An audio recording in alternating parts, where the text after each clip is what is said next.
अब ये है कि अगर आपके पास एक वेरिएबल है, अभी तक जो हमने पढ़ा है वो सिंगल वेरिएबल के साथ पढ़ा था, 2x - 3, ये कौन सी क्वेश्चन थी, लीनियर थी, इक्वल की बता रहा हूँ, इनइक्वलिटी अभी नहीं बता रहा है, इनइक्वलिटी जब आप लोग कर लेंगे फिर हम उसका भी सिस्टम देखेंगे। इसमें एक वेरिएबल, तो अब एक चीज याद रखिएगा, ये वेरिएबल, जितने वेरिएबल्स होते हैं, जितने वेरिएबल्स या अननोन्स होते हैं, ठीक है, हमें नंबर ऑफ इक्वेशंस भी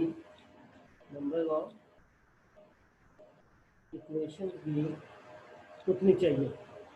अब इसके अंदर कितने वेरिएबल थे, एक ही था, एक अननोन था, तो हमें इक्वेशन कितनी मिली, एक ही मिली, तो हम इसको सॉल्व कर सकते। जब आपके पास दो हो जाए, जैसे देखें 2x - 3y = 0, अब अननोन आपके पास कितने हैं, अब आपके पास अननोन दो है, ठीक है, अब आपके पास अननोन क्या है, दो है। अब आपने x की भी वैल्यू निकालनी है, y की भी निकालनी है, पहले क्या होता था सिर्फ x की निकालनी है, अब आपके पास दो आ गए, एक x आ गया और एक y आ गया, अब आपने इन दोनों की वैल्यूज निकाली, तो जब दो होंगी तो अननोन कितने होंगे, ज़्यादा होंगे, तो हमें इक्वेशंस भी उतनी चाहिए, तो हमें इसके लिए एक और इक्वेशन भी चाहिए, ठीक है, तो जितने अननोन होते हैं उतने हमें इक्वेशन चाहिए होते हैं।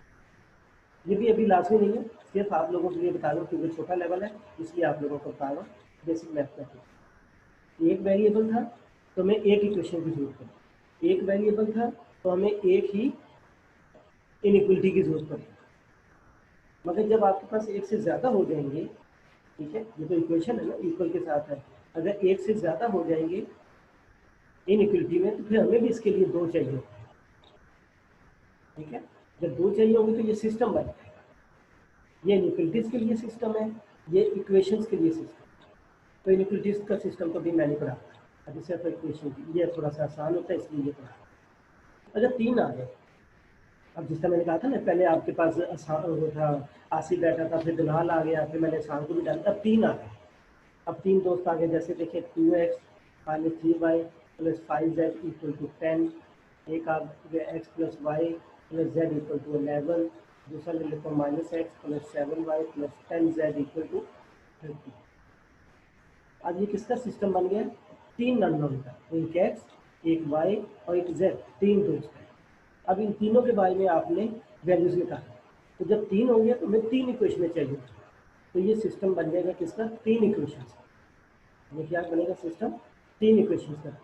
ये कितने थे, दो थे, एक x और एक y, तो ये सिस्टम बना, हमें इसके लिए दो इक्वेशन चाहिए थे, एक ये इक्वेशन है, तो ये सिस्टम ऑफ टू इक्वेशन, ये सिस्टम ऑफ थ्री इक्वेशन, अगर चार होंगे तो सिस्टम ऑफ फोर इक्वेशन, ठीक है। अब हमने इनको सॉल्व किया, अब इनको सॉल्व करने के लिए हमारे लिए मसला है कि हम इसको टेक्निक्स तो बेशुमार है और हम इसको सॉल्व अभी नहीं कर सकते, इसके लिए फिर हम दो तीन किस्म की टेक्निक्स पढ़ते हैं। एक तो हम इसमें हेल्प लेते हैं, अब देखें, अब हम सॉल्व करेंगे, सोल्यूशन निकालेंगे किसका,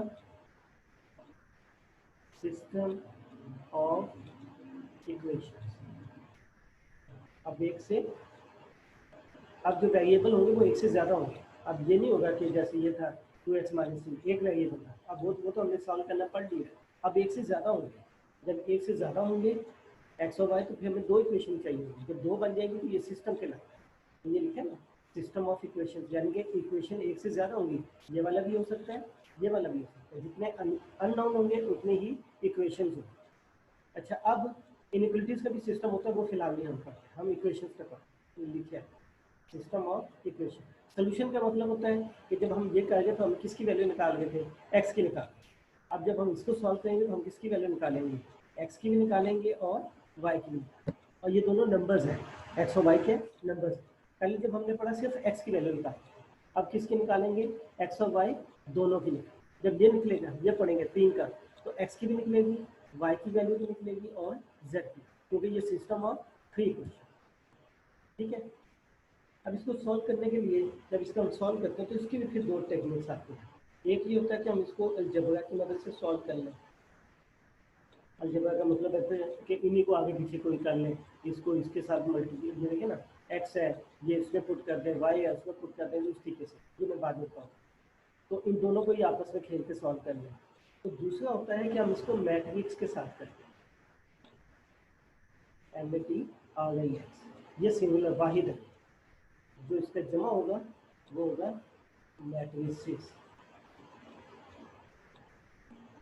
ये सिंगुलर है, वाहिद वाहिद मैट्रिक्स लिखते हैं, एक से ज़्यादा जब हम पढ़ेंगे तो मैट्रिक्स।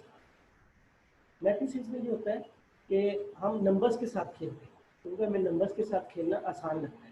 जैसे 2+3 है तो उसको हम 5 कर लेंगे, 2 × 3 है तो 6 कर लेंगे, तो हम नंबर्स, ये हमारा क्या है, अलजेब्रा का मतलब होता है कि हम एक्स और वाई के साथ खेलेंगे, वेरिएबल्स आपके एक्स और वाई, उन्हीं को हम कभी प्लस कर देंगे, कभी मल्टीप्लाई कर देंगे। अलजेब्रा का मतलब ये होता है कि जो वेरिएबल्स हैं, जो अननाउन्स हैं, उन्हीं को आप ज़र दे दें, उन्हीं को आप तकसीम कर दें, उन्हीं को आप जमा कर लें, उन्हीं को आप मनफी कर लें। तो ये अलजेब्रा हम उसमें पढ़ते हैं। और मैट्रिसेस में हम क्या करते हैं कि ये इसमें से हम वेरिएबल्स निकाल देते हैं। जब वेरिएबल्स निकालते हैं तो क्या बचता है, 2 बच जाएगा, -3 बच जाएगा, इसका x के साथ क्या 1 बच जाएगा, y के साथ क्या 1। जो इनके साथ नंबर्स हैं तो हम सिर्फ उनको देखेंगे, 0, 6, 3, -3, 2, 1, बट इन नंबर्स के साथ जब हम खेलेंगे तो वो हम क्या कहलाता है, मैट्रिक्स।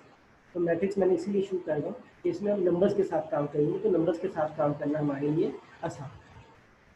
ठीक है, अब मैट्रिक्स होता क्या है, मैट्रिक्स ये होता है, याद रखिएगा, मैट्रिक्स को हम ज़्यादातर यूज़ करते हैं सिस्टम को सॉल्व करने के लिए। मैट्रिक्स को यूज़ किया जाता है सिस्टम को सॉल्व करने के लिए। सिस्टम क्या होता है, जिसमें एक से ज़्यादा इक्वेशन या एक से ज़्यादा अननोन, ठीक है, एक से ज़्यादा इक्वेशन, और एक से ज़्यादा इक्वेशन किस वक्त होती है, जब हमारे पास अननोन या वेरिएबल एक से ज़्यादा हो, तो उस वक्त हम इसको यूज़ करते हैं। अब जब यूज़ करते हैं, ये वही बात है कि आप यहाँ से उठ के अमेरिका में चल रहे, तो आप अमेरिका में जाओगे तो वहाँ पे सारी चीज़ें आपको बदल गई, वहाँ के हिसाब से आपने सारी चीज़ें देखनी, वहाँ के कानून देखनी, वहाँ की जो ड्रेसिंग है वो चलेगी, फिर आपके वहाँ पे जो करेंसी यूज होती है आपने वो देखनी है, वहाँ के जो रूल्स हैं उसको आपने फॉलो करना।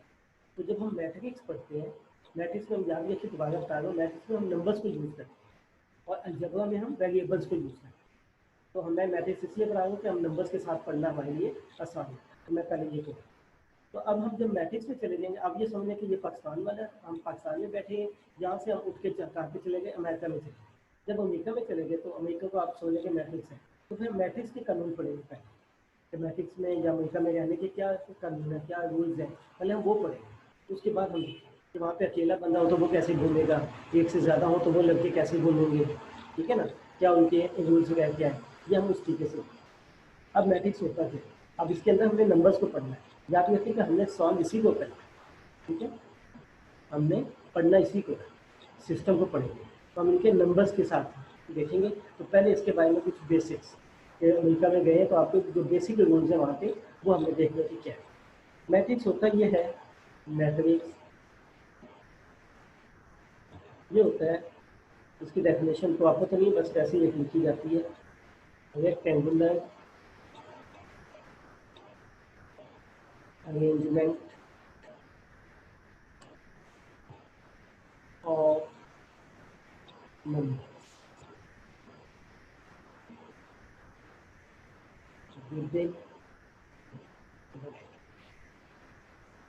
मैट्रिक्स क्या होता है कि हम नंबर्स को रेक्टेंगुलर रेंज में लिखते हैं ब्रैकेट के साथ, रेक्टेंगुलर स्ट्रक्चर होती है ना, रेक्टेंगल होती है, मुस्तकील जिसको कहते हैं, ये रेक्टेंगुलर।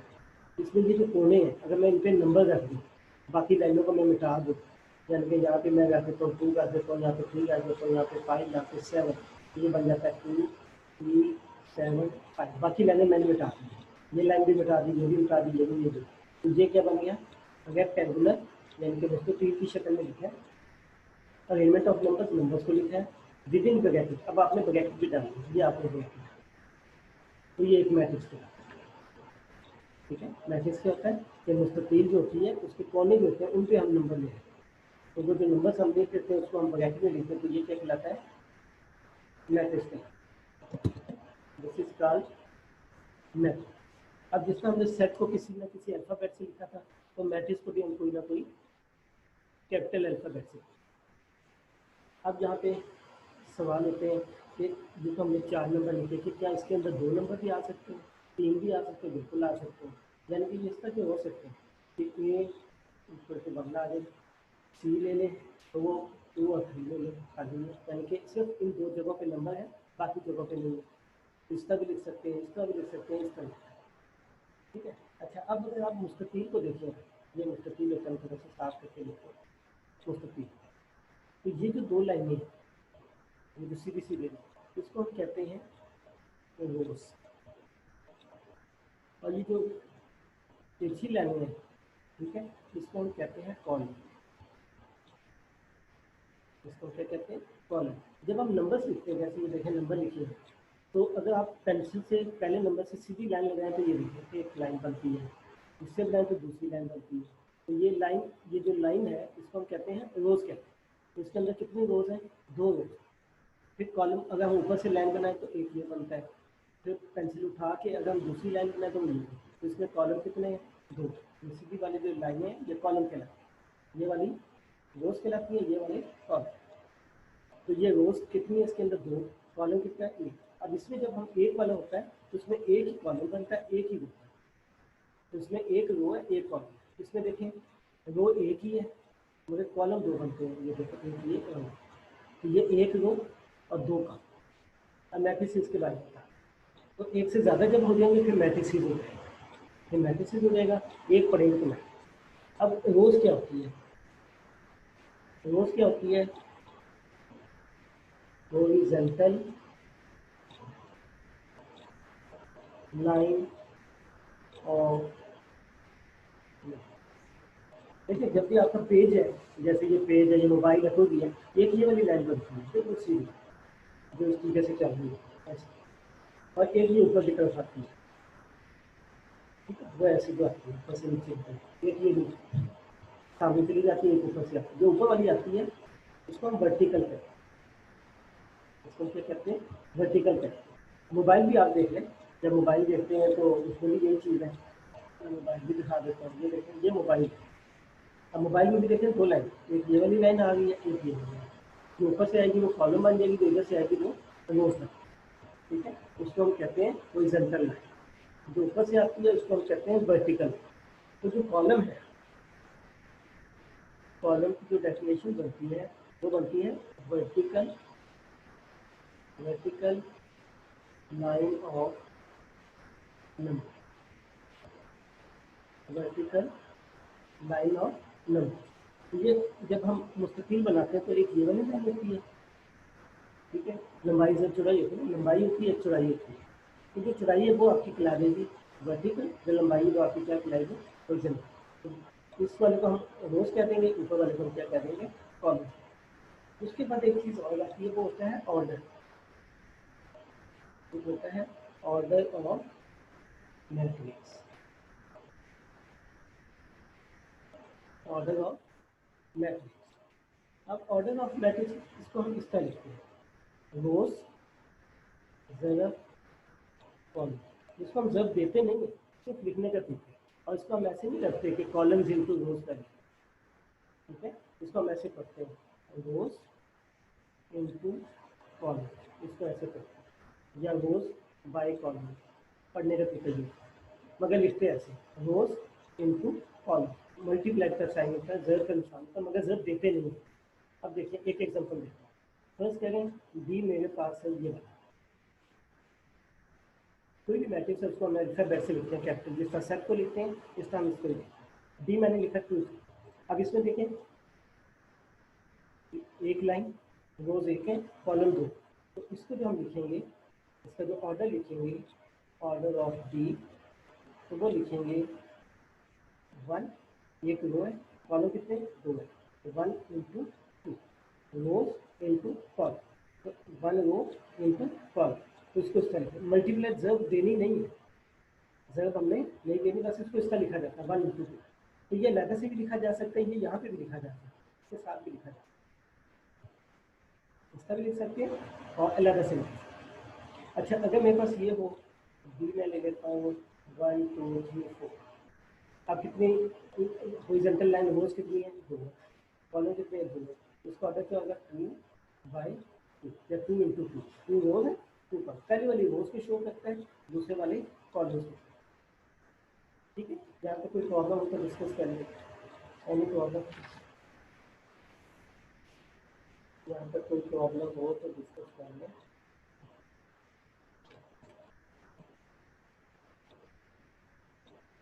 अच्छा अब वर्ड आएगा मैट्रिसेस। मैट्रिसेस का भी मैंने बताया। मैट्रिसेस क्या होता है? मैट्रिसेस भी होंगे जब एक से ज़्यादा हो जाए। जैसे देखें, एक मेरे पास ये है 1 2 3 4, और दूसरा मेरे पास ये है 4 5 6 7। अब ये दो आ गए तो इसको क्या कहेंगे हम? मैट्रिसेस को। अब जब दो आ जाते हैं तो वही बातें शुरू हो जाती हैं, उनकी दोस्ती, दुश्मनी और पता नहीं क्या क्या। जब तक अकेला आसिफ बैठा था कोई मसला नहीं था, बिलाल आ गया तो शुरू हो गया मसला। तो यहाँ पे भी अब दो आ गए। अब ये दो आपस में जमा कैसे होंगे, ये आपस में मनफी कैसे होंगे, ये आपस में ज़रब कैसे खाएंगे, ये आपस में तकसीम कैसे होंगे। ठीक है, अब ये चीज़ें करें। जो निशान होते हैं वो दो ही होते हैं, एक प्लस का होता है, एक ज़रब का, जमा का और ज़रब का। बाकी जो दो है, एक मनफी और तकसीम वाला, ये इनके उलट है। प्लस का ये मुस्बत का उलट क्या होता है? मनफी। ज़रब का उलट क्या होता है? तकसीम। तो हम इनको नहीं पढ़ते, हम ज़्यादातर इनको पढ़ते हैं, क्योंकि ये दोनों इसके उलट हैं तो वो हम उलट बना सकते हैं। तो हम ज़्यादातर इसको पढ़ेंगे, इसको पढ़ेंगे या इसको। बाकियों को हमें पढ़ने की वो खुद ब खुद उसी के अंदर। क्यों? क्योंकि देखें ए और बी है, मैं इसको ऐसे लिख सकता हूँ 1/b इंटू ए, उसका मैं ऐसे लिख सकते। तो ये कौन सा साइन हो गया? तकसीम वाला किसमें बन गया? ज़रब में बन गया। तो हम इसको तकसीम उसमें लिख सकते हैं। तो हम इसमें फिलहाल ये दो ही। अच्छा, अगर दो मैट्रिसेस हो जाए तो उनको जमा कैसे करना है? याद रखिएगा, ये जमा उस वक्त होंगे, इसकी शर्त है जमा करना कि जो ए और बी हैं उनका ऑर्डर जो है वो सेम होना चाहिए। अगर उनका ऑर्डर सेम है फिर आप ऐड कर सकते हैं, अदरवाइज आप उनको ऐड नहीं कर सकते। अब इसका ऑर्डर कितना है? 2/2। इसका ऑर्डर कितना है? 2/2। अच्छा, अभी क्लास खत्म हो जाएगी, बाकी इंशाल्लाह फिर बाद में देखेंगे। ठीक है, क्लास एंड हो जाएगी तो उसको ऐड करें। तो जब हम इनको जमा करते हैं, ये आप देख लीजिएगा 1 2 3 4, इसका ऑर्डर कितना है? 2/2। इसका ऑर्डर क्या है? 2/2। तो दोनों का ऑर्डर सेम है। अब इन दोनों को आप जमा कर सकते हैं। अगर ऑर्डर सेम नहीं है फिर जमा नहीं कर सकते। ये आपके दो लिखे, क्योंकि सेम है तो ऑर्डर जमा कर सकते हैं। पहले पहले के साथ जमा हो जाएगा, दूसरा दूसरे के साथ, तीसरा तीसरे के साथ, चौथा चौथे के साथ। तो ये बन जाएगा 1 जमा 4, दूसरा बन जाएगा 2 जमा 5, तीसरा बन जाएगा 3 जमा 6, चौथा बन जाएगा 4 जमा 7। तो जब इस तरीके से ऐड करना हो तो उनका ऑर्डर सेम आना चाहिए। तो इसका आंसर यह है, जमा करने के बाद इसका आंसर यह। तो अगर मुख्तलिफ होता, अगर सी आ जाता फर्स्ट 1 2